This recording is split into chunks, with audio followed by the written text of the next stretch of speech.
Live question answer stream दीनी मसाइल में रहनुमाई किताब व सुन्नत की रोशनी में। अस्सलामु अलैकुम व रहमतुल्लाहि व बरकातुहू। अल्हम्दुलिल्लाहि वहदह वस्सलातु वस्सलामु अला मन ला नबिय्य बअदह, अम्मा बाद। मैं आप तमाम भाइयों और बहनों का इस्तकबाल करता हूँ हमारे आज की इस लाइव स्ट्रीम में। ये हमारी रमज़ान स्पेशल स्ट्रीम चल रही है, जिसमें डेली हम आपके सामने आते हैं और इसी तरह कुछ बातें दीनी हम लोग करते हैं, साथ ही साथ आपके सवालात के जवाबात हम आप तक पहुँचाते हैं। आज भी इंशाअल्लाह हमारे साथ शेख मोहतरम डॉक्टर मोहम्मद नसीम मदनी हफिज़हुल्लाह हमारे साथ जुड़ेंगे और शेख मोहतरम इंशाअल्लाह ओपनिंग कमेंट लेंगे मुख्तसर सा, फिर उसके बाद आप लोगों के सवालात का वक्त होगा। तो आइए शेख को ऐड करते हैं, इस्तकबाल करते हैं, ओपनिंग कमेंट ले लेते हैं। अस्सलाम वालेकुम व रहमतुल्लाहि व बरकातुहू। शेख वालेकुम अस्सलाम व रहमतुल्लाहि व बरकातुहू। जज़ाकल्लाहु खैर शेख वक्त देने के लिए। ओपनिंग कमेंट ले लीजिए, फिर इंशाअल्लाह हम लोग सवालात का सिलसिला शुरू करें। जी, बिस्मिल्लाहिर रहमानिर रहीम, अल्हम्दुलिल्लाहि रब्बिल आलमीन, वस्सलातु वस्सलामु अला नबिय्यिना मुहम्मद व अला आलिहि व सहबिहि अजमाइन, अम्मा बाद। रब्बि इश्रह ली सदरी व यस्सिर ली अमरी वहलुल उक़दतम मिन लिसानी यफ़क़हू क़ौली। मोहतरम नाज़रीन, रमज़ान का ये आखिरी अशरा चल रहा है और आखिरी अशरे के अंदर अहम तरीन इबादतों में से एक इबादत एतिकाफ़ है। एतिकाफ़ के सिलसिले में कल की स्ट्रीम में कुछ बातें आपके सामने पेश की गई थी। एतिकाफ़ ही से मुताल्लिक़ बाज़ मसाइल का ज़िक्र आज की स्ट्रीम में भी होगा इंशाअल्लाह। एतिकाफ़ से मुताल्लिक़ एक मसला ये है कि एतिकाफ़ की मुद्दत कितनी होनी चाहिए। अल्लाह के नबी सल्लल्लाहु अलैहि वसल्लम पूरा अशरा रमज़ान के अंदर पूरा अशरा आखिरी अशरा आप एतिकाफ़ में बैठते थे, लेकिन अल्लाह के नबी सल्लल्लाहु अलैहि वसल्लम ने किसी भी हदीस के अंदर एतिकाफ़ की मुद्दत की कोई तहदीद नहीं की है कि एतिकाफ़ कम से कम इतनी मुद्दत होनी चाहिए। अल्लाह के नबी सल्लल्लाहु अलैहि वसल्लम के एक सहाबी हैं याला इब्न उमय्या फरमाते हैं कि इन्नी लअमकुसु फिल मस्जिद अस्साआ वला उरीदु इल्ला एतिकाफ़ औ कमा क़ाल। वो कहते हैं कि मैं मस्जिद के अंदर एक घड़ी बैठता हूँ और मेरा मकसद उससे एतिकाफ़ होता है। इससे पता चलता है कि एतिकाफ़ की मुद्दत की कोई तहदीद नहीं है। इंसान अगर मस्जिद के अंदर चंद घड़ियां बैठता है एतिकाफ़ की नीयत से, तो वो भी एतिकाफ़ में शुमार होगा। लेकिन यहाँ पर मसला ये है कि अगर कोई इंसान अल्लाह के नबी सल्लल्लाहु अलैहि वसल्लम की तरह से पूरा अशरा एतिकाफ़ बैठना चाहता है और पूरा अशरा एतिकाफ़ बैठने की फजीलत को हासिल करना चाहता है, तो उसके लिए पूरे 10 दिन एतिकाफ़ में बैठना ज़रूरी है। हाँ, अगर कोई इंसान एक रात, एक दिन, 2 रात, 2 दिन, जितने वक्त भी एतिकाफ़ बैठना चाहे वो एतिकाफ़ में बैठ सकता है। अलबत्ता अगर पूरे अशरे की फजीलत चाहिए तो पूरा अशरा इंसान को एतिकाफ़ में बैठना होगा। यहाँ पर एक बात यहाँ पर यह भी जानना ज़रूरी है कि क्या एतिकाफ़ के लिए रोज़ा ज़रूरी है। दूसरे लफ्ज़ों में ये कि क्या एतिकाफ़ सिर्फ, दूसरे लफ्ज़ों में हम यूं कह सकते हैं कि क्या एतिकाफ़ सिर्फ रमज़ान में बैठा जा सकता है या रमज़ान के अलावा अय्याम में भी कोई एतिकाफ़ बैठ सकता है। इसका जवाब ये है कि एतिकाफ़ के लिए रोज़ा शर्त नहीं है। गोया कि रमज़ान के अलावा अय्याम में भी अगर कोई आदमी एतिकाफ़ बैठना चाहे तो एतिकाफ़ में बैठ सकता है, उसके लिए रोज़ा शर्त नहीं है। इसकी दलील ये है कि उमर फारूक रज़ियल्लाहु ताला अन्हु ने अल्लाह के नबी सल्लल्लाहु अलैहि वसल्लम से कहा कि मैंने ज़माने जाहिलियत के अंदर नज़र माना था कि मैं एक रात मस्जिद हराम के अंदर, मक्का की मस्जिद के अंदर एतिकाफ़ बैठूंगा। तो अल्लाह के नबी सल्लल्लाहु अलैहि वसल्लम ने उनसे फरमाया कि आप अपनी नज़र को पूरी करें। जाहिर है जब उन्होंने एक रात एतिकाफ़ बैठने की नज़र मानी थी तो रात के अंदर रोज़ा रखने का तो कोई सवाल ही नहीं है। इसका मतलब ये हुआ कि एतिकाफ़ के लिए रोज़ा शर्त नहीं है। اور اس کا دوسرا مطلب یہ ہوا کہ رمضان کے علاوہ ایام میں بھی اعتکاف بیٹھا جا سکتا ہے، جیسا کہ اللہ کے نبی صلی اللہ علیہ وسلم کے بارے میں ایک حدیث ہے کہ آپ نے ایک سال شوال کے پہلے عشرے کے اندر اعتکاف کیا، کیونکہ آپ اس سال رمضان میں اعتکاف نہیں کر سکے تھے، اور ظاہر ہے شوال کے پہلے عشرے میں جو ہے عید الفطر کا دن بھی شامل ہے، اور عید الفطر کے دن روزہ رکھنا جائز نہیں ہے۔ اس کا مطلب یہ ہوا کہ اعتکاف کے لیے روزہ رکھنا یہ شرط نہیں ہے۔ اعتکاف سے متعلق ایک مسئلہ یہ ہے کہ اگر کوئی انسان آخری عشرے میں اعتکاف بیٹھنا چاہتا ہے مسجد کے اندر، تو مسجد میں کب داخل ہوگا؟ اس کا جواب یہ ہے کہ اگر کوئی انسان پورے عشرہ اعتکاف کرنا چاہتا ہے تو مسجد میں وہ مغرب کی جب اذان ہو تب وہ مسجد کے اندر موجود ہو، یعنی مغرب کی اذان سے پہلے اس کا اپنے معتکف میں اور مسجد میں داخل ہو جانا یہ ضروری ہے۔ اسی طرح سے جب شوال کا چاند نظر آ جائے اور یہ اعلان ہو جائے کہ شوال کا مہینہ شروع ہو چکا ہے، پھر وہ اپنے اعتکاف گاہ سے مسجد سے نکل سکتا ہے۔ ایک اہم مسئلہ یہ ہے کہ اگر کوئی انسان اعتکاف میں بیٹھا ہے تو کن چیزوں سے پرہیز کرے گا، اور وہ کون سی چیزیں ہیں جن کے کرنے سے اس کا اعتکاف ٹوٹ جائے گا۔ پہلی چیز جس کے کرنے سے اعتکاف ٹوٹ جائے گا وہ ہے اپنی بیوی سے صحبت کرنا۔ اگر کوئی انسان اعتکاف میں ہے تو اعتکاف کی حالت میں جب تک وہ اعتکاف میں ہے تب تک اپنی بیوی کے ساتھ صحبت نہیں کر سکتا ہے۔ اللہ رب العالمین کا فرمان ہے وَلَا تُبَاشِرُوهُنَّ وَأَنْتُمْ عَاكِفُونَ فِي الْمَسَاجِدِ، جب اعتکاف کی حالت میں ہو تو اپنی بیویوں سے صحبت نہیں کر سکتے۔ اسی طرح اعتکاف کو توڑ دینے والی ایک چیز یہ ہے کہ اگر کوئی انسان اپنا ہوش کھو بیٹھتا ہے، پاگل ہو جاتا ہے، کوئی بیماری ہو جاتی ہے کسی بھی وجہ سے، اگر کوئی انسان اپنی عقل اور اپنا ہوش کھو بیٹھتا ہے تو اس کا اعتکاف ٹوٹ جائے گا، کیونکہ اعتکاف کے لیے قصد اور ارادہ کا ہونا یہ ضروری ہے۔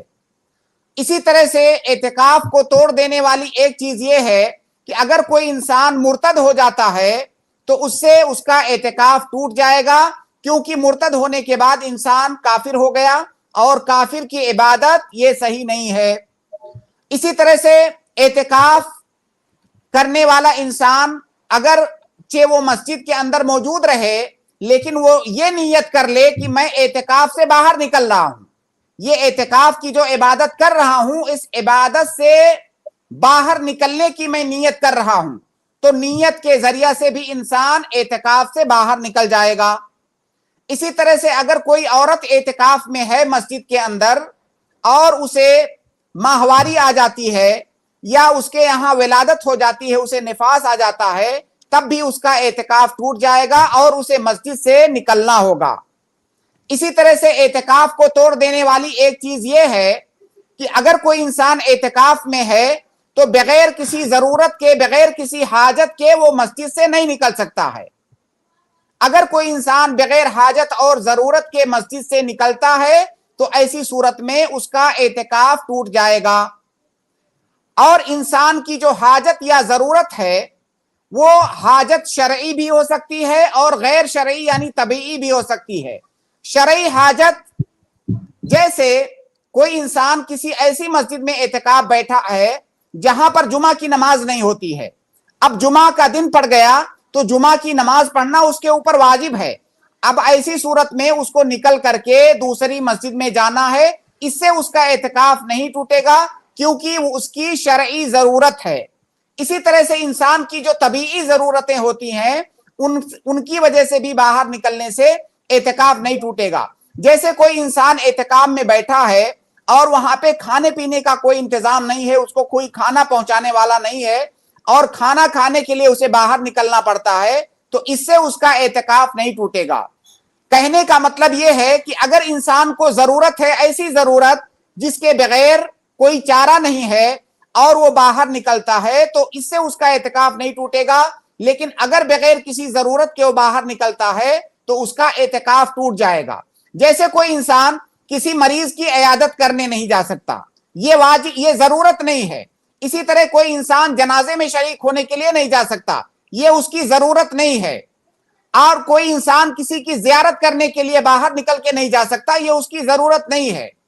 ऐसी चीजें जिनके लिए बाहर निकलना जरूरी है, कोई चारा नहीं है, अगर उसके लिए वो बाहर निकलता है तो उसका एतिकाफ नहीं टूटेगा और दीगर सूरत में उसका एतिकाफ टूट जाएगा। लिहाजा जो लोग एतिकाफ के अंदर बैठते हैं उन्हें चाहिए कि वो बगैर जरूरत के मस्जिद से ना निकलें। इसी तरह से एक मसला है मकरूहात एतिकाफ, यानी जिनके करने से एतिकाफ तो नहीं टूटेगा लेकिन उनका करना ये नापसंदीदा और मकरूह है। और वो ये है कि आदमी मस्जिद के अंदर एतिकाफ में बैठा है लेकिन दुनियादारी वाले मुआमलात में लगा हुआ है, लोग बराबर उसकी जियारत करने आ रहे हैं, उनके साथ बैठता है, गप्पे मारता है, दुनिया की बातें करता है, तिजारत की बातें करता है, लेन देन की बातें करता है और दुनियादारी के उमूर में मशगूल रहता है, तो ऐसा करना मकरूह है एतिकाफ की हालत में। ऐसे बहुत सारे लोग होते हैं जो एतिकाफ में बैठते हैं लेकिन बहुत सारे लोग उनके पास आते हैं और टाइम पास करने के लिए लंबी लंबी वो गप्पे मारते हैं और दुनियादारी की बातें करते हैं।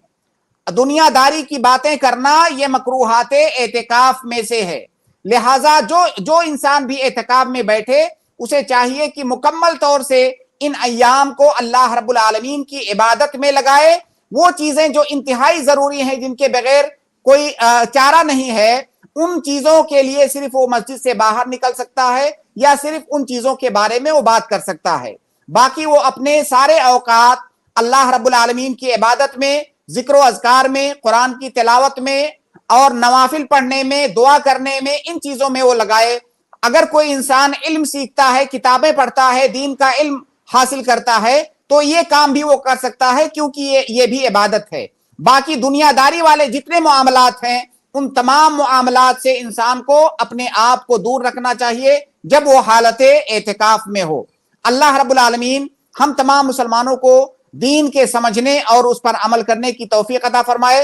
अल्लाह रब्बुल आलमीन रमजान के इस मुबारक महीने में हमें ज्यादा से ज्यादा जो है नेक काम करने की तौफीक दे। रमजान के जो खैरात और बरकत हैं अल्लाह रब्बुल आलमीन वो हमें नसीब फरमाए। आमीन आमीन। जज़ाकल्लाहु खैर शेख, बारकल्लाहु फिकुम। बहुत बहुत शुक्रिया। ओपनिंग कमेंट शेख मोहतरम का मुकम्मल हुआ। अब भाइयों और बहनों वक्त है आप लोगों के सवालात का, लिहाजा आप लोग हमारी लिंक से जो हमने कमेंट में पेस्ट कर दी है उसको पिन भी कर दिया है, इस लिंक से आप डायरेक्ट ज्वाइन हो सकते हैं और शेख मोहतरम से आप लोग सवाल कर सकते हैं। तो आइए शुरू करते हैं। आज के हमारे सबसे पहले गेस्ट है उमामा। मैं आपको ऐड कर रहा हूँ, आप अपना सवाल करें। अस्सलाम वालेकुम रहमतुल्लाहि व बरकातहू। वालेकुम सलाम रहमतुल्लाहि व बरकातहू। शेख, ये हमारे पड़ोसी में कुछ है तो बोल रहे कि रमजान का आज, जैसा मैं तेलंगाना हैदराबाद से बात कर रही हूँ, वो लोग एक दिन पहले रोजा शुरू करें। बोल रहे कि चांद के डेट से क़यामत से पहले लोग बदलने लगेंगे, सारी जहां में एक ही डेट फॉलो होती, ऐसा बोल रहे हैं लोग। और बोल रहे हैं कि अब 9 अप्रैल को ईद आएंगी, तो ये गलत है, मुझे बस मालूम है, लेकिन उनको दलील देके कैसे समझाऊं मैं। जी शेख, इनका सवाल वाज़ेह नहीं हो पाया। आवाज इनकी वाज़ेह नहीं है। चांद की जो डेट, अब एक दिन पहले वो लोग रमजान के रोजे रखना शुरू कर चुके वो लोग जी। और ईद को भी वो बोल रहे हैं कि 9 अप्रैल को आएंगे ईद। तो मतलब हमारे जो सब फॉलो कर रहे हैं उससे एक दिन पहले कर रहे हैं हम लोग, और ईद भी एक दिन पहले मनाएंगे, तो ये गलत है। तो उन लोग जैसे सऊदी का देख के या क्या दलील उनको देख के गलत है ये बोलना, समझाने के लिए कैसे समझाऊं मैं? जी शेख। देखिए, बहन का सवाल ये है शेख जी, कि बहुत सारे लोग किसी दूसरे मुल्क का चांद देख करके या वहां की खबर सुन करके रोजा रखते हैं, जबकि हिंदुस्तान में अभी चांद नहीं निकला होता है। इस तरह से वो एक दिन पहले रोजा रख लेते हैं और इसी तरह से एक दिन पहले वो ईद मना लेते हैं। तो ऐसे लोगों को हम कैसे समझाएं? देखिए बहन, सबसे पहली बात तो ये है कि हमारी शरीयत के अंदर वो इबादतें, जिन इबादतों का ताल्लुक वक्त से है, जगह से नहीं है, जिनका ताल्लुक वक्त से है, वो इबादतें किसी खास मुल्क के साथ नहीं जुड़ी हुई हैं, ना तो मक्का मदीना के साथ, ना किसी और मुल्क के साथ। वो तमाम इबादतें जिनका ताल्लुक वक्त से है, हर मुल्क के लिए, हर जगह के लिए उसका अपना वक्त होगा। ऐसी कोई भी इबादत आप शरीयत में नहीं दिखा सकते हैं जिसका ताल्लुक वक्त से हो और वो किसी जगह से जोड़ दी गई हो। ये गलत है, ये पहली बात। दूसरी बात ये कि हमारी जो शरीयत है, ये शरीयत हमेशा हमेश के लिए है, क़यामत तक के लिए है। और जब से अल्लाह के नबी सल्लल्लाहु अलैहि वसल्लम दीन इस्लाम दे करके भेजे गए, उस वक्त से लेकर के क़यामत के दिन तक के लिए ये शरीयत है और इसके अहकाम हमेशा के लिए हैं। आप अगर थोड़ी देर के लिए ये मान लें कि आज से 200-400 साल पहले सऊदीया के अंदर कब चांद निकलता था, क्या 200-400 साल पहले इसकी खबर हमें होती थी? नहीं होती थी। तो आज की तारीख में तो हमारे पास वसाइल हैं, हम पता कर लेते हैं, लेकिन पहले के जमाने में जब खबरें दूर तक नहीं जाती थी, उस वक्त लोग कैसे रखते थे रोजा? तो अगर हम ये कहेंगे कि आज की तारीख में हम सऊदीया का चांद देख करके रोजा रख लेंगे, तो इसका मतलब ये हुआ कि शरीयत आज के लिए है। भाई क्या पहले के लिए शरीयत नहीं थी? क्या पहले के लोग गलत करते थे? तो ये इससे शरीयत के अंदर नक्स लाजिम आता है। तीसरी बात ये, अल्लाह के नबी सल्लल्लाहु अलैहि वसल्लम ने फरमाया कि सूमू लिरुयतिही व अफ्तिरू लिरुयतिही, कि चांद देख करके रोजा रखो और चांद देख करके रोजा इफ्तार करो। अब यहां पर सवाल यह है कि ये जो चांद देखने की बात की गई है, ये बात क्या इसका मतलब यह है कि दुनिया के किसी भी कोने के अंदर चांद नजर आ जाए तो क्या सारे लोग रोजा रखो? नहीं, इसका यह मतलब नहीं है। इसका मतलब यह है कि हर जगह के लिए वहां का चांद है, क्योंकि सेम इसी तरह से मसला है। अल्लाह के नबी सल्लल्लाहु अलैहि वसल्लम ने फरमाया कि जब सूरज गुरूब हो जाए तो इफ्तार कर लो। अब आप बताइए कि क्या बंगाल के अंदर जब सूरज गुरूब हो जाता है तो क्या मुंबई के अंदर इफ्तार कर लेते हैं? अगर कोई कहता है कि भाई चांद तो नजर आ गया सऊदीया के अंदर, तो हम यहां कह सकते हैं कि भाई सूरज भी तो गुरूब हो गया कलकत्ता के अंदर, तो बंबई के अंदर क्यों नहीं इफ्तार कर लेते हो? इसी तरह से नमाजों का मसला है, नमाजों का मसला भी वक्त से जुड़ा हुआ है। तो क्या जब कलकत्ता के अंदर जोहर का वक्त हो जाएगा तो क्या मुंबई के अंदर हम जोहर की नमाज पढ़ लेंगे? नहीं, मुंबई का अपना वक्त है, कलकत्ता का अपना वक्त है। इसी तरह से चांद का मसला भी है, और जिस तरह से चांद से हमें वक्त मालूम होता है, उसी तरह से सूरज से भी हमें वक्त मालूम होता है। जिस तरह सूरज अलग अलग इलाकों में अलग अलग वक्त में निकलता है, उसी तरह से चांद भी अलग अलग इलाकों में अलग अलग वक्त में निकलता है। लिहाजा ये कहना कि अगर कहीं पर चांद नजर आ गया तो पूरी दुनिया में रोजा रख लो, तो इससे शरीयत के अंदर नक्स लाजिम आएगा और जो है आप एक कदम भी नहीं चल पाएंगे। और आखिरी बात ये कि आप ये बताइए कि कहां के चांद का एतबार करेंगे? क्या सऊदीया के चांद का एतबार करेंगे, अमेरिका के, यूरोप के चांद का एतबार करेंगे? कहां का? शरीयत में तो ऐसा कुछ नहीं कहा गया है कि चांद निकलने का एतबार मक्का और मदीना से है, तो आप कहां का एतबार करोगे? तो बहरहाल ये कौल बिल्कुल गलत है, बातिल है। हर जगह के लिए वहां का चांद है। जी, जज़ाकल्लाहु खैर शेख। जी सिस्टर। जी शेख, और एक अगर घर में हम तरावी पढ़े होते हैं, कुरान देखकर पढ़े, क्योंकि लंबी सूरतें नहीं आती तो लंबा क़याम के लिए, तो दोनों हाथ में कुरान पकड़े या एक हाथ से रकात बने, जैसा सीधे हाथ, या एक हाथ दर्द होगा तो एक हाथ में? जिस तरह से आपको आसानी हो उस तरह से कुरान पकड़ सकती हैं। जी, जज़ाकल्लाहु खैर। जज़ाकल्लाहु खैर, बारकल्लाहु फिकुम। बहुत बहुत शुक्रिया हमारे साथ ज्वाइन होने के लिए। इसके बाद मैं अगले गेस्ट को ज्वाइन कर रहा हूँ। साहिल, मैं आपको ज्वाइन कर रहा हूँ, आप अपना सवाल करें। जी साहिल।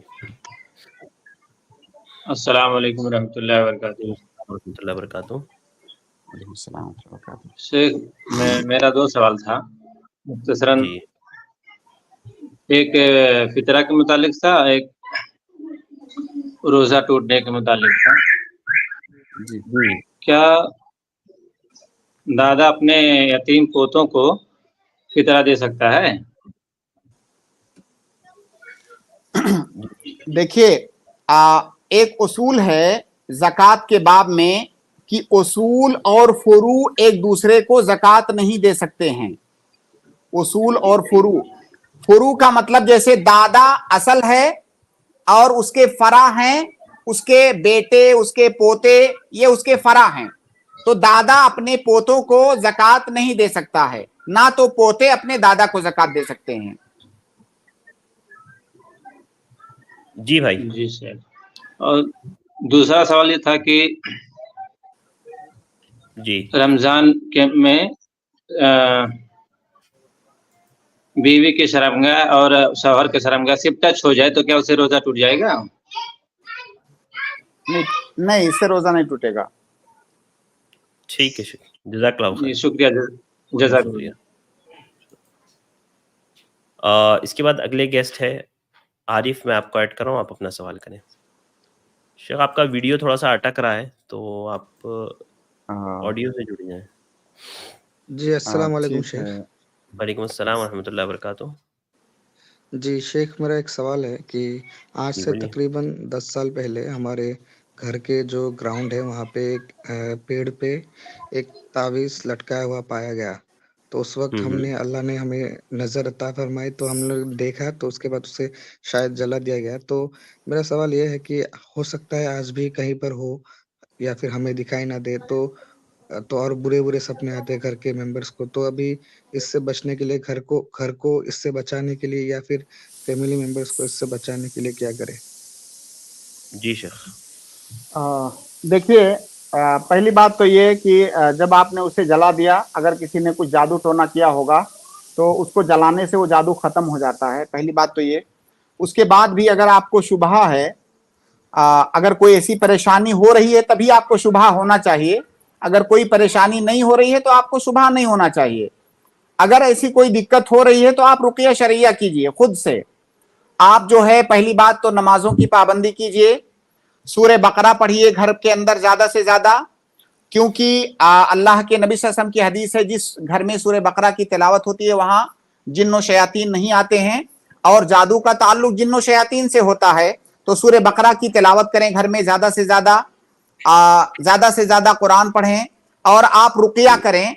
और अगर आप ज्यादा रुकिया नहीं कर सकते हैं तो कम से कम सूरह फातिहा आप कसरत के साथ पढ़ें, उसको दम करके, पानी में दम करके उसको पी लें, या हाथ पे दम करके हाथ को जिस्म पर फेरें, या पानी में दम करके उससे नहा लें।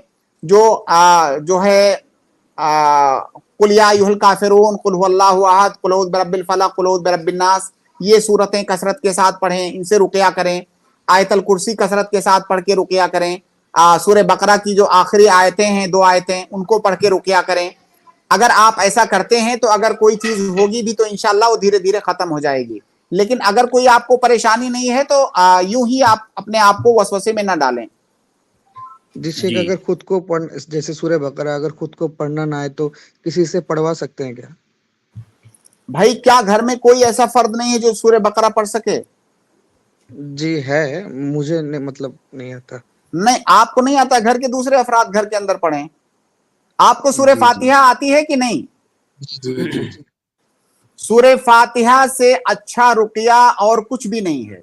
जी बिल्कुल। उसका एक नाम रुकिया भी है, उसका नाम शिफा भी है, उससे अच्छा रुकिया कोई नहीं है। आप कसरत के साथ सूरह फातिहा पढ़ के रुकिया करें। जी शेख, और एक छोटा सा सवाल था शेख। जी जज़ाकल्लाह खैर भाई, 2 सवाल हो गए आरिफ भाई आपके ना? जी, उसी के मुतालिक था। तो एक सवाल और था, मैं कल आया था, आप मौका नहीं कर दिए लीजिए थे। जल्दी कर लीजिए। जी शेख, एक सवाल था, बहुत दिनों से मैंने सुना, एक एक मशहूर डॉक्टर है जो दाई है, वो सूरह अल असर का हवाला देकर कहते हैं कि जो लोग दावा नहीं करेंगे गैर मुस्लिम को, उनको सूरह अल असर के हिसाब से जन्नत नहीं जा सकते। और जो हम लोग मुसलमानों के बीच में जो ये करते हैं उसको इस्लाम बोलते हैं। तो क्या गैर मुस्लिम को दावत देना इस्लाम में फ़र्ज़ है? क्या उसको दावत दिए बगैर हम लोग जन्नत नहीं जा सकते? पहली बात तो ये कि इस तरह से जन्नत और जहन्नम का फैसला सुनाने का हक किसी को नहीं है। जहां तक रही दावत की बात, जहां भी आपको मुयस्सर हो वहां पे आपको दावत देनी चाहिए। अगर हालात साजगार हैं तो अच्छे अंदाज में आपको दावत देनी चाहिए, गैर मुस्लिमों को भी, और जो अपने मुसलमान भाई बिगड़े हुए हैं उनमें भी दावत का काम करना चाहिए। लेकिन इसके लिए जरूरी है कि हालात साजगार हों, ऐसा ना हो कि उससे आपको कोई बड़ी परेशानी या दूसरे मुसलमानों को कोई बड़ी परेशानी आ जाए। अगर सामने वाले सुनने के लिए तैयार हैं, आप उनको सुनाएं। जी, जी, जज़ाकल्लाह शेख। बारकल्लाहु फ़ीकुम, बहुत-बहुत शुक्रिया भाई हमारे साथ जॉइन होने के लिए। اس کے بعد اگلے گیسٹ کو میں جوائن کر رہا ہوں، ابن شاکر، میں آپ کو ایڈ کر رہا ہوں، آپ اپنا سوال کریں۔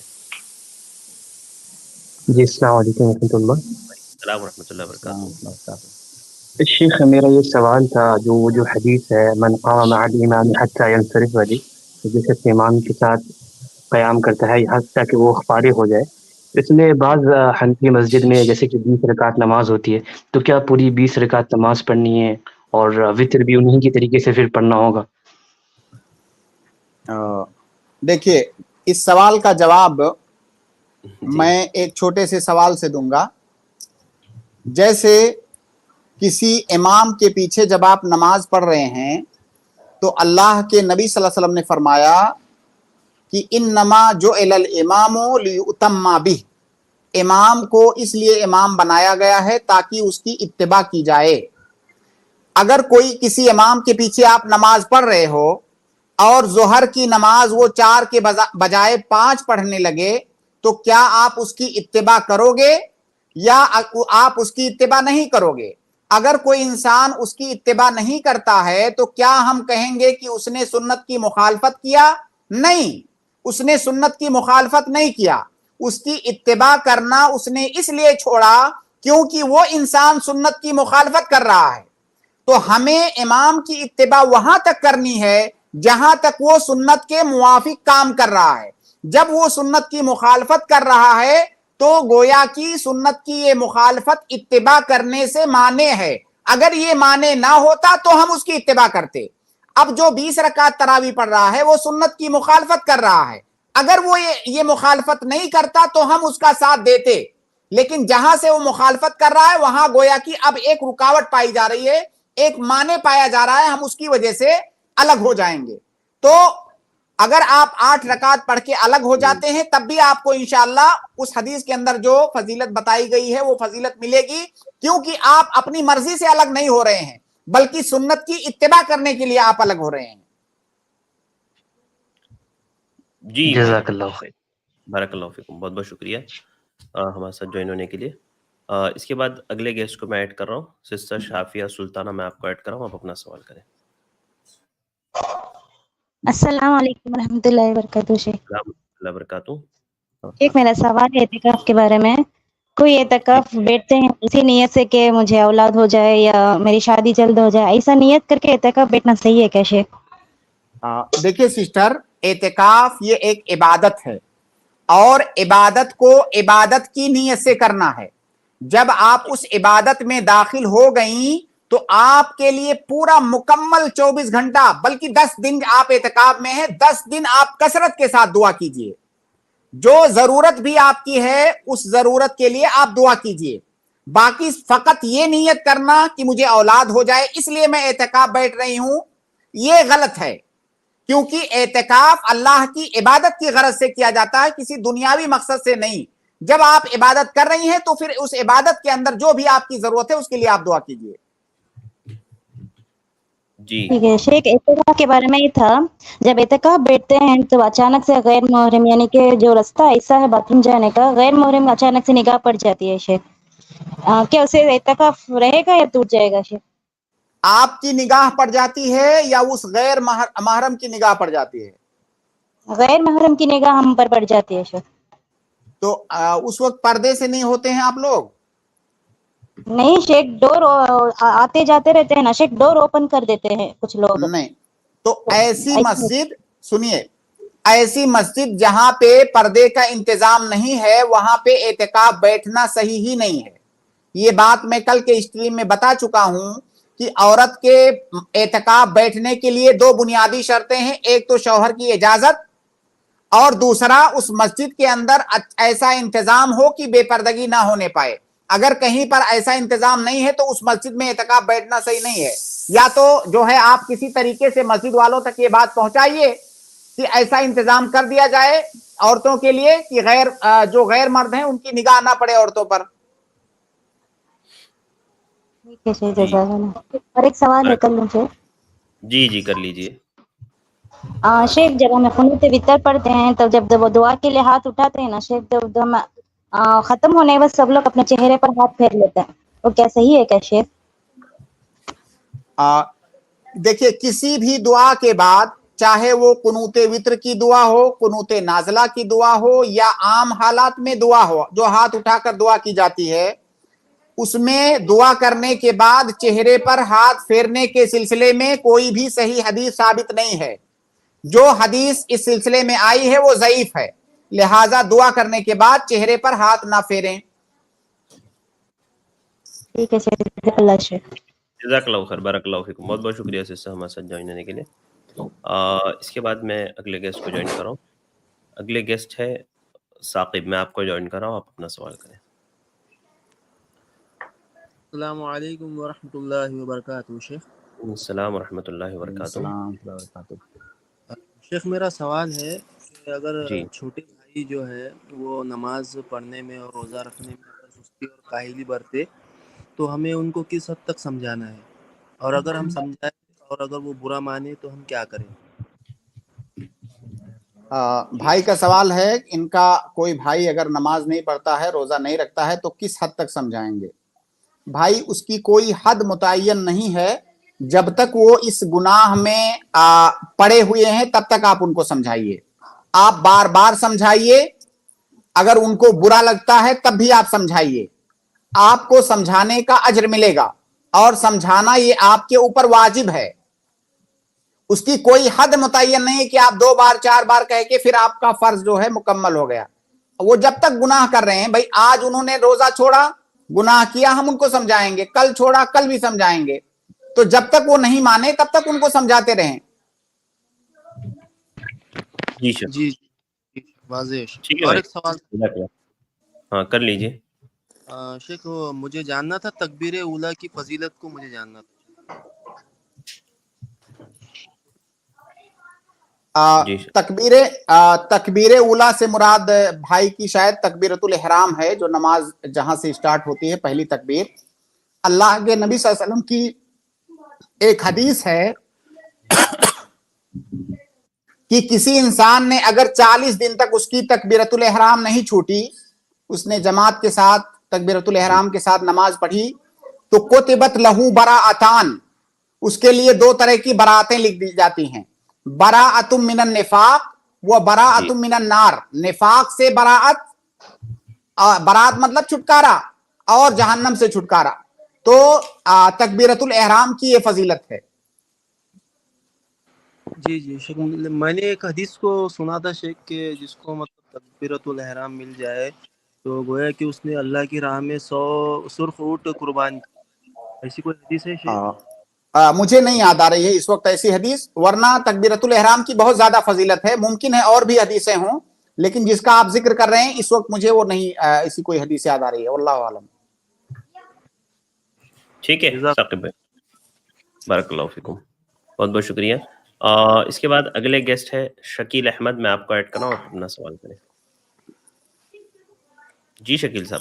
अस्सलामु अलैकुम व रहमतुल्लाहि व बरकातुहू। रहमतुल्लाहि व बरकातुहू। जी मेरा सवाल है कि अगर हम वित्र का नमाज पढ़ते हैं और वित्र की जो दुआ है अगर हमको याद ना हो तो क्या मोबाइल में देख के पढ़ सकते हैं? जी शेख। देखिए, जब तक आपको नहीं याद है तब तक आप देख के पढ़ लीजिए, लेकिन मान लीजिए आज आपको नहीं याद है तो कल आपको क्यों ना याद रहे। अगर आज नहीं याद है, कल नहीं है, मान लीजिए 2-4 दिन नहीं याद है आपको, तो 2-4 दिन के बाद आपको क्यों ना याद हो जाए। दुनिया जहान की बातें हम याद कर लेते हैं, अपना पूरा हिसाब किताब याद कर लेते हैं, चंद लाइन की दुआ हमें क्यों ना याद हो। तो जब तक आपको 2-4 दिन नहीं याद है तब तक ठीक है, आप पढ़ लीजिए देख के, लेकिन आपके ऊपर जरूरी है कि आप उसको, अगर आप पढ़ना चाहते हैं तो आप उसको याद कीजिए। जी शकील भाई। जी शकील भाई, शुक्रिया जी, शुक्रिया जी, शुक्रिया, बहुत बहुत शुक्रिया। शकील भाई अगर शकील भाई आप बताइए कि क्या ये बात मुनासिब लगती है आपको कि किसी इंसान को नमाज, किसी मुसलमान को नमाज की दुआएं ना याद रहें? नहीं मुनासिब तो नहीं लगती है, लेकिन जैसे कि होता ना कि जेहन बहुत कमजोर होता है, उम्र होने के बाद अगर मेरे भाई अल्लाह रब्बुल आलमीन ने इतना ज़हन सबको दिया हुआ है। हाँ, अगर कोई इंसान पागल है, अल्लाह ना करे कोई ऐसा हो, तो उसी को चाहे ना याद हो, वरना इतना जहन सबके पास होता है। ठीक है, कोई इंसान 5 मिनट में याद कर लेगा, हो सकता है आपको 5 दिन लगे, लेकिन अगर आपको हिर्स है, लालच है, तो आप याद कर सकते हैं। चलिए इंशाअल्लाह। और जैसे कि अगर मतलब हमेशा का नमाज पढ़ते हैं और मतलब 2 रकात उसके बाद जो सुन्नत है वो पढ़ते हैं, और हमारा इरादा होता है कि हम नींद नहीं खुल पाती है, तो क्या मतलब ऐसा का नमाज अदा हो जाएगा? हाँ बिल्कुल, इशा की नमाज फर्ज है, क़यामुल लैल नफिल है, सुन्नत है। तो ऐसा नहीं है कि अगर किसी ने क़यामुल लैल नहीं किया या तरावी नहीं पढ़ी तो उसकी इशा की नमाज नहीं होगी। इशा की नमाज का दर्जा तरावी से बहुत ऊंचा है, बहुत ऊंचा। जो फर्ज नमाजें हैं उनका दर्जा तरावी से बहुत ज्यादा ऊंचा है। ये एक मसला है शेख अरशद, अभी मुझे याद आ गई एक बात कि हमारे यहाँ बल्कि बहुत सारी जगहों पर दुनिया में ये माहौल बना हुआ है रमजान के मौसम में कि अगर किसी की तरावी एक दिन मिस हो गई तो उसे बहुत पूरे दिन अफसोस रहता है कि आज मेरी तरावी छूट गई। लेकिन वही इंसान, उसकी कोई फर्ज नमाज छूट जाती है, उसे कोई भी अफसोस नहीं होता है। या कोई इंसान मान लीजिए तरावी की नमाज में मस्जिद में नहीं दिखा, या इशा पढ़ करके वो जाने लगा, तरावी नहीं पढ़ रहा है, सारे लोग उसको अजीब अजीब नजरों से देखेंगे कि देखो ये आदमी तरावी नहीं पढ़ रहा है। और वही इंसान पूरे साल मस्जिद से गायब रहता है, कोई आदमी उसको अजीब नजरों से नहीं देखता है, जबकि एक फर्ज नमाज के बराबर पूरी जिंदगी आप तरावी पढ़ते रहिए, एक फर्ज नमाज के बराबर नहीं है जी। फर्ज नमाज की वो अहमियत है। सही बात, ठीक है, जज़ाकल्लाहु खैर, बहुत बहुत शुक्रिया, बहुत बहुत शुक्रिया।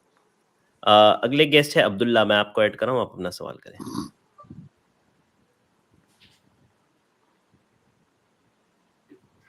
अब्दुल्ला भाई, आपको आवाज आ रही है अब्दुल्ला साहब? ठीक है, शायद आवाज नहीं आ रही है भाई को। मैं अगले गेस्ट को ऐड कर रहा हूँ। अगले गेस्ट है अरमान, मैं आपको ऐड कर रहा हूँ, आप अपना सवाल करें। जी अस्सलाम वालेकुम। वालेकुम सलाम रहमतुल्लाहि व बरकातहू। तो मेरा सवाल ये है कि जैसे हम वजू करके नमाज पढ़ने के लिए जा रहे हैं और कोई डॉग छू जाता है हमारे कपड़े में, तो क्या वजू टूट जाएगा या और कपड़े क्या नापाक हो जाएंगे? नहीं, सही कौल के मुताबिक आपका वजू नहीं टूटेगा। वजू को तोड़ देने वाली चीजों में से किसी डॉग का छू जाना नहीं है, सही कौल के मुताबिक। जी भाई, तो मतलब जब तक उसका सलाइवा नहीं लगे तब तक नापाक नहीं होगा कपड़ा, या फिर तब भी हो जाता है, ये पूछना है। जी शेख, ये वजू, जी मैं समझ रहा हूं शेख, देखिए थोड़ी सी तफसील समझिए इस मसले में। वजू एक अलग मसला है और नजासत या जिसको हम उर्दू में गंदगी बोलते हैं वो एक अलग मसला है। मान लीजिए इस मसले को थोड़ी देर के लिए, चंद सेकंड के लिए इस मसले को यहीं छोड़िए, हम दूसरे मसले से मिसाल से समझते हैं। जैसे कोई इंसान वजू बनाया हुआ है, बच्चे का पैखाना उसके ऊपर लग गया, क्या उसका वजू टूट गया? नहीं, उसका वजू नहीं टूटा है। वो पैखाना जो बच्चे का लग गया है उसको धो लेना है बस, क्योंकि नजासत लगी है, नजासत की हालत में वो नमाज नहीं पढ़ सकता। अब उस नजासत को सिर्फ धो लेना है, वजू जो पहले वो बनाया हुआ था उसका वजू बाकी है। अब आप कुत्ते वाले मसले पे आइए कि अगर कोई इंसान वजू बनाया हुआ है और कुत्ते का लुआब या उसका थूक जिसको कहते हैं आपके कपड़े पर लग गया, अब आपको क्या करना है? क्या आपको वजू बनाना है या उसको धोना है? सिर्फ वो जो लुआब लगा है उसको सिर्फ धोना है, क्योंकि वो नजिस है, उस नजासत को जायल कर देना है। बाकी आपने जो वजू बनाया हुआ है वो वजू आपका बाकी है। ये लुआब का मसला है। कुत्ते का जो जिस्म है, सही कौल के मुताबिक उसके जिस्म के नजिस होने पर कोई दलील नहीं है, जैसे उसका बाल वगैरह है, तो उससे टच होने पर नजिस नहीं होगा आपका बदन, उसको धोने की जरूरत नहीं है। लुआब लगता है तो उससे नजिस होगा। जी دوسرا سوال یہ ہے کہ جیسے جب نماز ہو جاتی ہے تو جو دعا ہوتی ہے تو جو اس میں وہ دعا کرنا صحیح ہے کیا؟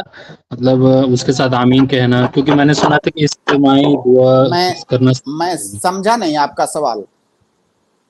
مطلب جو نماز کے بعد جو دعا ہوتی ہے آمین، جس میں جیسے جمعہ کی نماز کے بعد اسپیشلی ہوتی ہے اور اس میں آمین کہتے ہیں سب لوگ اور امام صاحب دعا پڑھتے رہتے ہیں، دعا مانگتے رہتے ہیں اللہ سے. نماز ختم ہونے کے بعد جی ختم ہونے کے بعد دیکھیے بھائی، نماز ختم ہونے کے بعد جب آپ نے سلام پھیر دیا تو اب اس کے بعد آپ کو ذکر و اذکار کرنے ہیں. بہت سارے ذکر و اذکار ہیں جو نبی صلی اللہ علیہ وسلم نے ہمیں سکھلائے ہیں.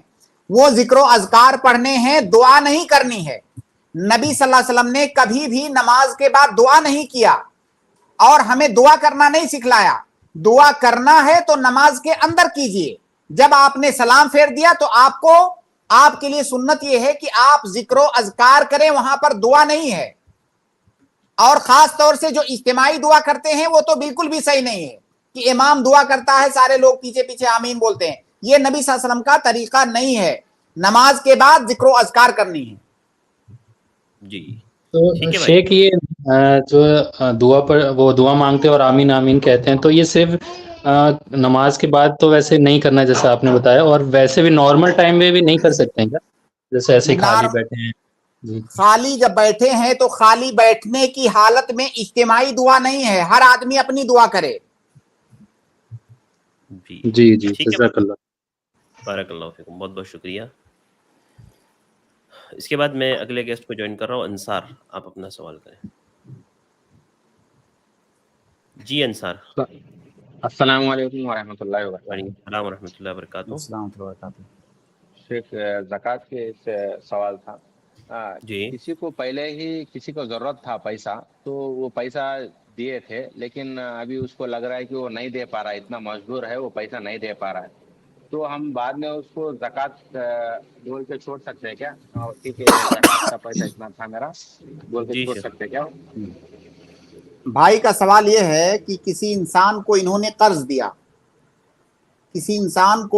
قرض دیا، بعد میں وہ انسان پریشان حال ہے، قرض نہیں چکا پا رہا ہے. اب ان کے اوپر، جنہوں نے قرض دیا تھا، اب ان کے اوپر زکوٰۃ بھی واجب ہو رہی ہے. تو یہ چاہ رہے ہیں کہ جو ہماری رقم اس کے پاس پہلے سے قرض کی شکل میں موجود ہے اسی کو ہم زکوٰۃ بنا دیں اور یہ سمجھ لیں کہ ہم نے اس کو زکوٰۃ دیا. تو کیا ایسا کرنا صحیح ہے کہ نہیں؟ ایسا کرنا صحیح نہیں ہے، اس سے آپ کی زکوٰۃ ادا نہیں ہوگی. پہلی وجہ اس کی یہ ہے کہ زکوٰۃ یہ دینے کا نام ہے، معاف کرنے کا نام نہیں ہے. زکوٰۃ میں آپ کو مال دینا ہے، معاف نہیں کرنا ہے. یہ پہلی بات. دوسری بات یہ کہ وہ رقم جو آپ کا جو قرضدار ہے وہ رقم آپ کو دے ہی نہیں پا رہا ہے، وہ مسکین ہو چکا ہے، مفلس ہو چکا ہے. اب جو رقم آپ کو ملنے والی ہی نہیں ہے وہ آپ کسی کو کیسے دے رہے ہو؟ زکوٰۃ میں تو دینا ہے نا. تو جس رقم سے آپ مایوس ہو چکے ہو وہ رقم آپ کسی کو کیسے دے رہے ہو؟ آپ فرض کرو کہ وہی رقم آپ کو کسی تیسرے انسان کو دینا ہے تو کیا آپ دے پاؤ گے؟ آپ نہیں دے سکتے. تو جو چیز آپ کی استطاعت میں ہی نہیں ہے، آپ کی ملکیت میں نہیں ہے، وہ آپ کیسے دے رہے ہو کسی کو؟ تو لہٰذا معاف کرنے سے زکوٰۃ ادا نہیں ہوگی، بلکہ آپ کو زکوٰۃ کی رقم باقاعدہ طور سے اس کو دینا ہے، وہ مال دینا ہے جو آپ کی ملکیت میں موجود ہے. اب جب آپ نے وہ مال اس آدمی کو دے دیا، اس فقیر کو جو آپ کا قرضدار ہے اور ادا نہیں کر پا رہا ہے، اب اس کے بعد اس کی مرضی، وہ چاہے تو اسی پیسے سے آپ کا قرض بھی ادا کر سکتا ہے. وہ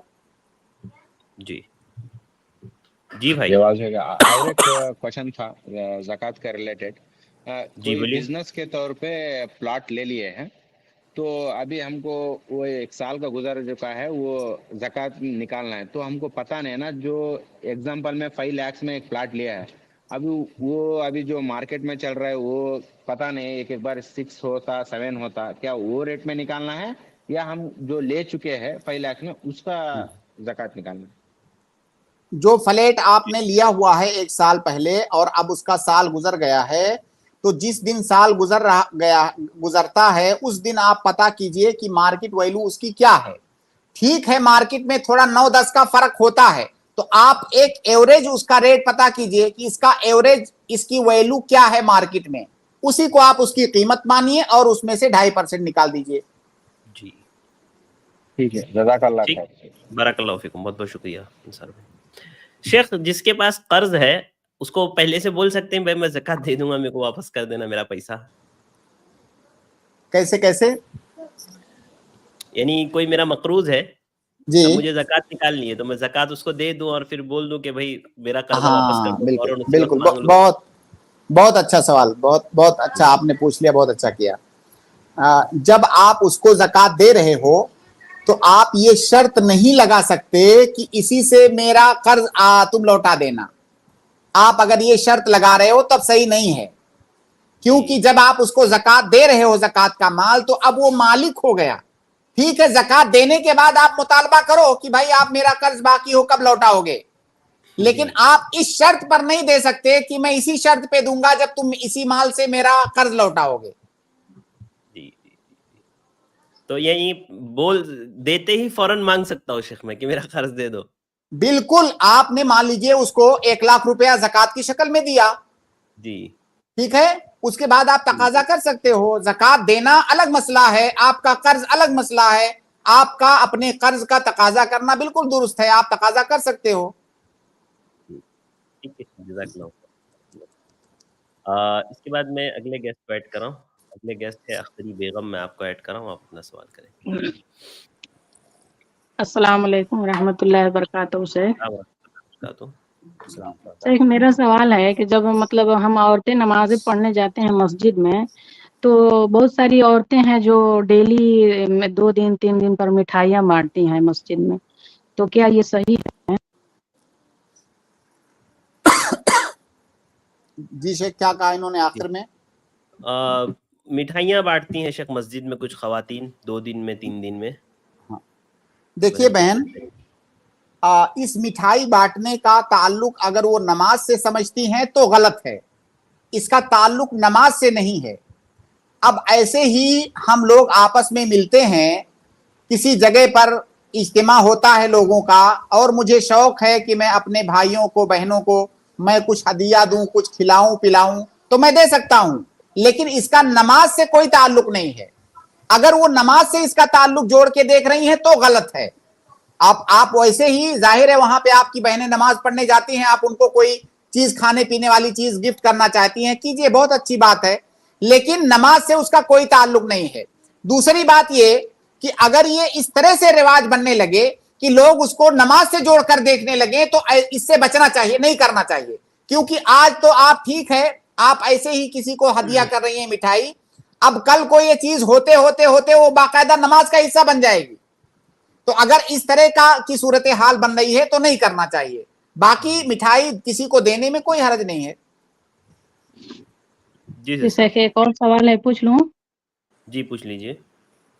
شیخ, میرا سوال ہے نا کہ جیسے فجر کا اذان جو ہوتی ہے 5 بجے, اور کوئی انسان ہے جو اس کو ڈیوٹی جانا پڑتا ہے 4:50 میں, تو کیا یہ 5-10 منٹ پہلے وہ نماز پڑھ کے نکل سکتا ہے فجر کا؟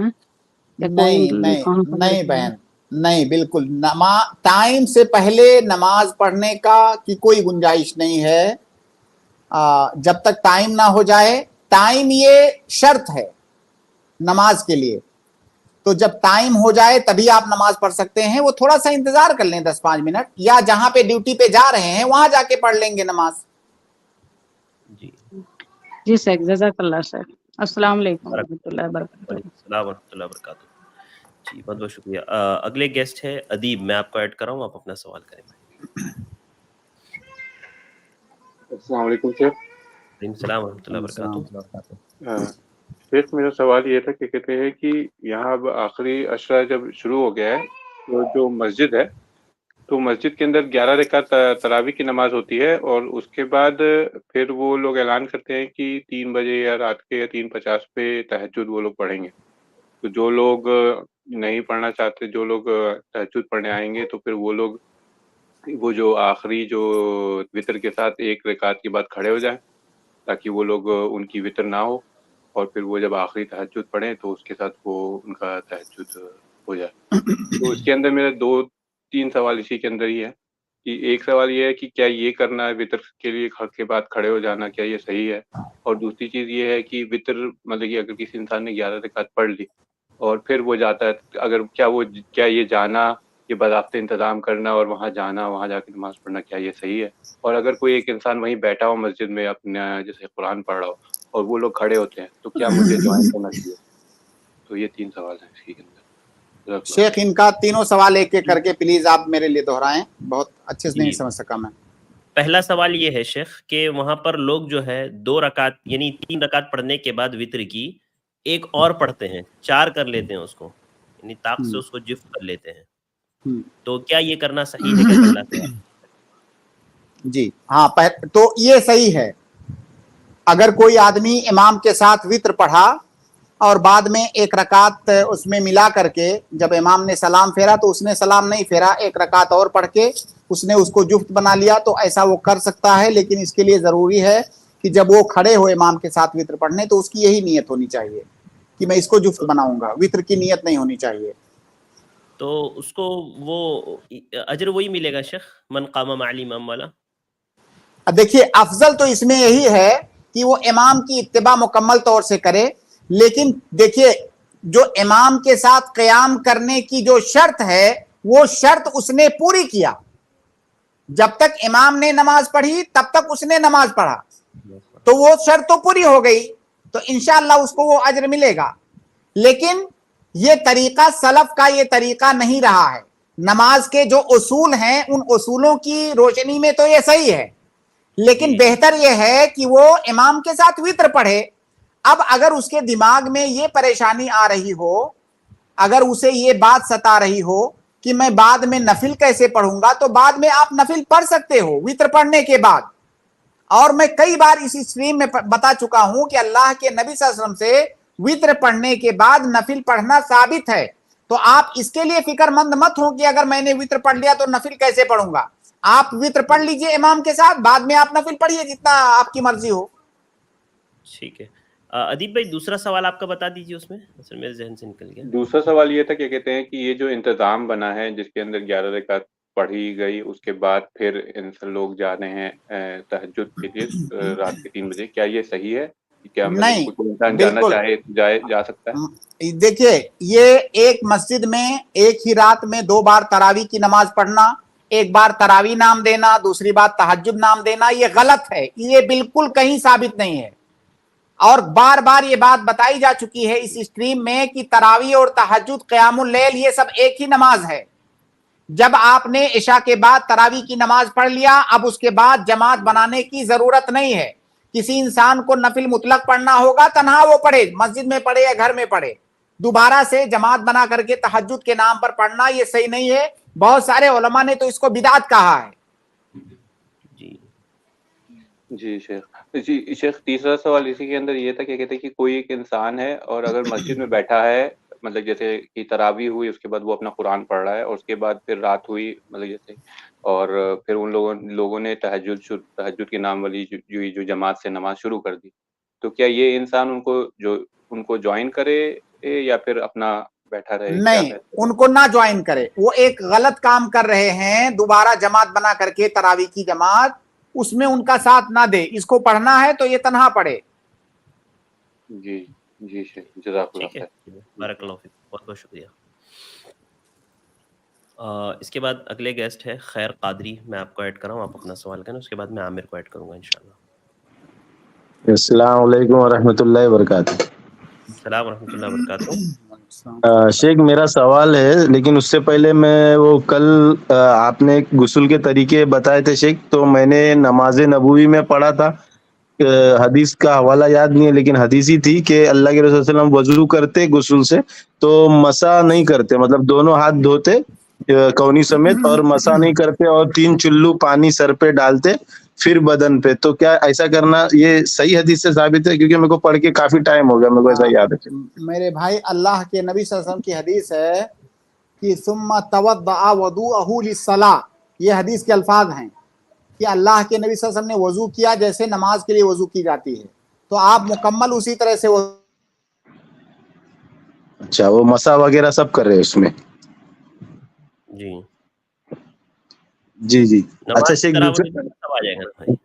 अच्छा अच्छा, नहीं वो मैं पढ़ा था शेख, मेरे को याद नहीं किया, मसा नहीं किए थे और 3 चुल्लू पानी डाले थे सर पे, ऐसा बोल के रिवायत में था। दूसरा क्या पूछ रहे थे? अच्छा दूसरा शेख ये एक अपना पाकिस्तान के एक आलिम थे, उनका आलिम है, उनका एक बयान मैं देखा, तो वो अकीदे के ताल्लुक से ये बता रहे थे कि ईमान जो घटता बढ़ता, जो असल में नहीं घटता बढ़ता है, वो कैफियत घटती बढ़ती है, क्योंकि अगर ईमान थोड़ा सा भी घट जाएगा तो आदमी दायरे इस्लाम से खारिज हो जाएगा।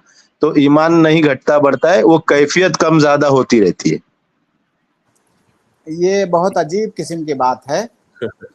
तारिक मसूद बोल के है, उन्होंने ये बोले थे। तो अरे छोड़िए, ईमान घटता बढ़ता है, उसकी कैफियत क्या है वो तो हमें पता ही नहीं है। बस हमें ये बताया गया है कि ईमान घटता बढ़ता है और इंसान दायरे इस्लाम से उस वक्त खारिज हो जाएगा जब ईमान मुकम्मल खत्म हो जाएगा, कुछ भी नहीं बचेगा। घटने से दायरे इस्लाम से खारिज नहीं होता है, इंसान गुनाह करने से उसका ईमान घटता है। जैसे अल्लाह के नबी सल्लल्लाहु अलैहि वसल्लम की एक हदीस है, ला यज़नी ज़ानी हिन यज़नी व हुवा मुमिन वला यशरब अश्शारिब हिन यशरब व हुवा मुमिन। कोई आदमी जिस वक्त ज़िना करता है वो मोमिन नहीं होता है, इसका मतलब ईमान उसका घट जाता है। शराब पीता है, ईमान घट जाता है। कोई भी मासियत हम करते हैं, हमारा ईमान घटता है। हम जब कोई नेकी का काम करते हैं तो ईमान के अंदर ज्यादती होती है। तो ईमान के अंदर कमी और ज्यादती होती है, वो कैफियत क्या है, वो कैफियत हमें पता ही नहीं है।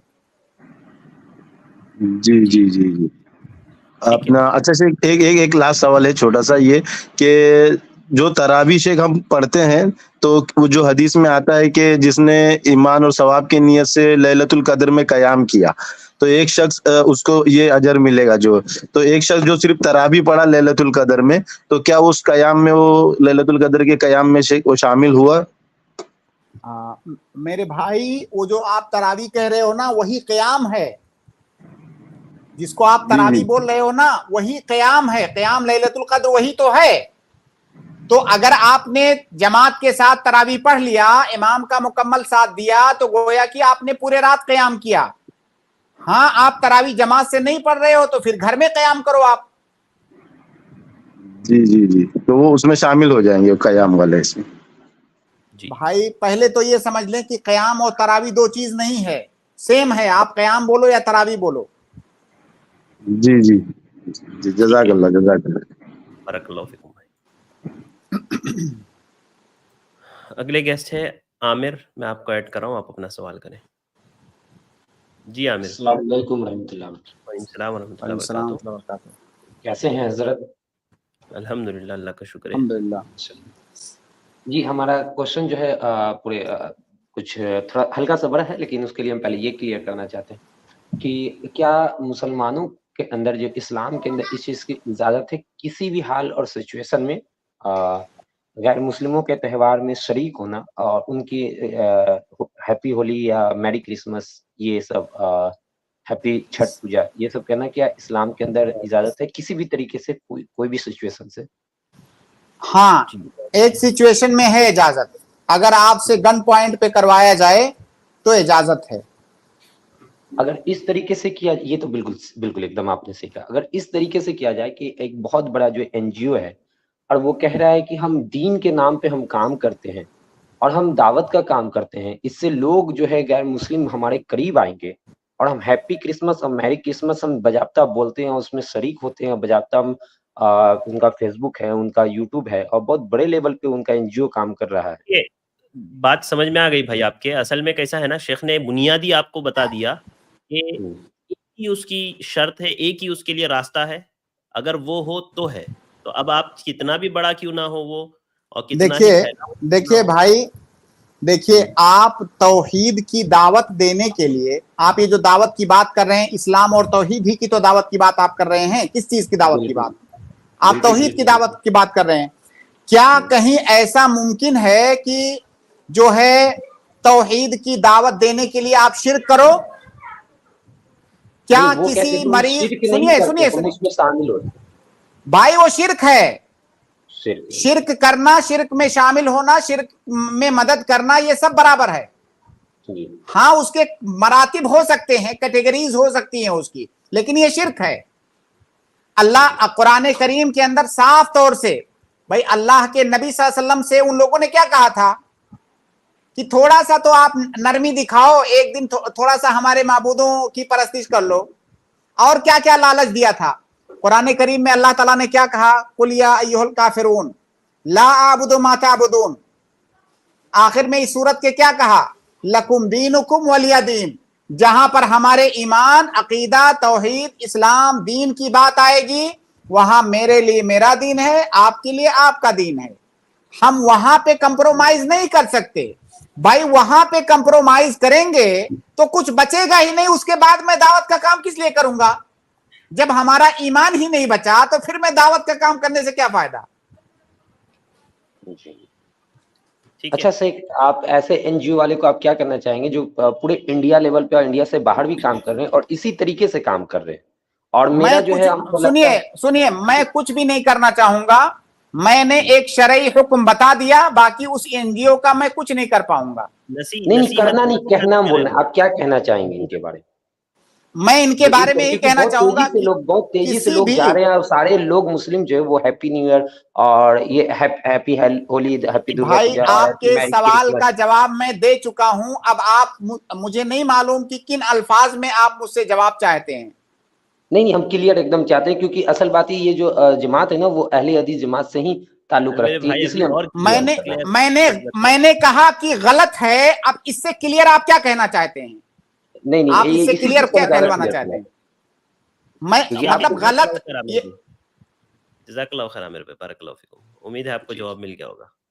ہاں جواب مل گیا الحمدللہ۔ السلام علیکم۔ اگلے گیسٹ ہے اختر، میں آپ کو ایڈ کر رہا ہوں، آپ اپنا سوال کریں۔ السلام علیکم ورحمۃ اللہ۔ وعلیکم السلام ورحمۃ اللہ وبرکاتہ۔ یہ شیخ زمزم کی کیا فضیلت ہے، ذرا قرآن و حدیث کی روشنی میں وضاحت فرمائیں، مختصر ہی اگر ممکن ہو تو۔ بالکل، ایک لائن میں بتاتا ہوں آپ کو۔ اللہ کے نبی صلی اللہ علیہ وسلم کی حدیث ہے کہ ماء زمزم لما شرب لہ، زمزم کا پانی جس مقصد سے پیا جائے وہ مقصد اس سے حاصل ہوگا انشاءاللہ۔ اور سلف میں سے ایسے بہت سارے لوگ گزرے ہیں جن کا بیان ہے کہ میں نے زمزم کو فلاں مقصد سے پیا، میں نے زمزم پیتے وقت فلاں نیت کی کہ مجھے اللہ رب العالمین عالم بنا دے، اللہ رب العالمین نے مجھے وہ چیز عطا کی۔ تو جس مقصد سے اس کو آپ پئیں گے وہ مقصد انشاءاللہ آپ کو وہ چیز حاصل ہوگی انشاءاللہ، اگر آپ کے اندر خلوص ہے اور اس بات پر آپ کا ایمان اور عقیدہ ہے۔ دوسری بات، اللہ کے نبی صلی اللہ علیہ وسلم کی ایک حدیث ہے زمزم کے بارے میں، غالباً ابو ذر غفاری کے اسلام کا جو واقعہ ہے صحیح مسلم کے اندر، لمبی حدیث ہے، لمبا واقعہ ہے، اس میں اللہ کے نبی صلی اللہ علیہ وسلم نے جب ان کے بارے میں سنا، انہوں نے بیان کیا اپنا واقعہ کہ 1 مہینہ تک میں یہاں مکہ میں تھا۔ وہ اصل میں اسلام لانے سے پہلے وہ چیزوں کو چیک کر رہے تھے اور 1 مہینہ وہاں پر وہ قیام کیے، مکہ کے باہر کے کہیں کے تھے۔ 1 مہینہ تک وہ زمزم پیتے رہے، صرف زمزم، ان کے پاس اور کچھ بھی نہیں تھا، اور جیتے رہے۔ وہ ان کا بیان ہے کہ میرا پیٹ نکل آیا، میں موٹا ہو گیا، تندرست ہو گیا۔ تو جب اللہ کے نبی صلی اللہ علیہ وسلم سے انہوں نے یہ واقعہ بیان کیا تو اللہ کے نبی صلی اللہ علیہ وسلم نے کہا طعام طعمن و شراب و شربن او کما قال نبی صلی اللہ علیہ وسلم، اس طرح کے الفاظ ہیں کہ کھانے والے کے لیے کھانا ہے، پینے والے کے لیے پانی ہے، تو اس کے اندر غذائیت بھی ہے اور اس کے بہت سارے فوائد ہیں، جو طبی فوائد بھی ہیں، وہ ساری الگ چیزیں ہیں۔ بہرحال یہ حدیث کافی ہے اللہ کے نبی صلی اللہ علیہ وسلم کی کہ ماء زمزم لما شرب لہ۔ جی شکریہ شیخ، تو اس کا مطلب یہ ہے کہ اگر ایک سے زیادہ چیز کے لیے نیت کی جائے تو وہ بھی ممکن ہے انشاءاللہ۔ انشاءاللہ۔ جزاک اللہ خیر شیخ، بارک اللہ فیک، شکریہ اختر۔ شیخ وقت ہمارا مکمل ہو گیا، تو یہیں پر ہم اس ٹیم کے اختتام کا اعلان کرتے ہیں۔ بہت بہت شکریہ شیخ ہمیں وقت دینے کے لیے، اللہ آپ کو خیر دے، اللہ قبول کرے، انشاءاللہ کل ملاقات ہوگی شیخ۔ بارک اللہ فیکم، السلام علیکم ورحمۃ اللہ وبرکاتہ۔ اس کے بعد میں اپنے تمام بھائیوں اور بہنوں کا شکر گزار ہوں کہ آپ لوگ ہمارے ساتھ جڑے رہے ہیں، اپنے سوالات کی امید کرتے ہیں آپ کو تشفی بخش جوابات ملے ہوں گے۔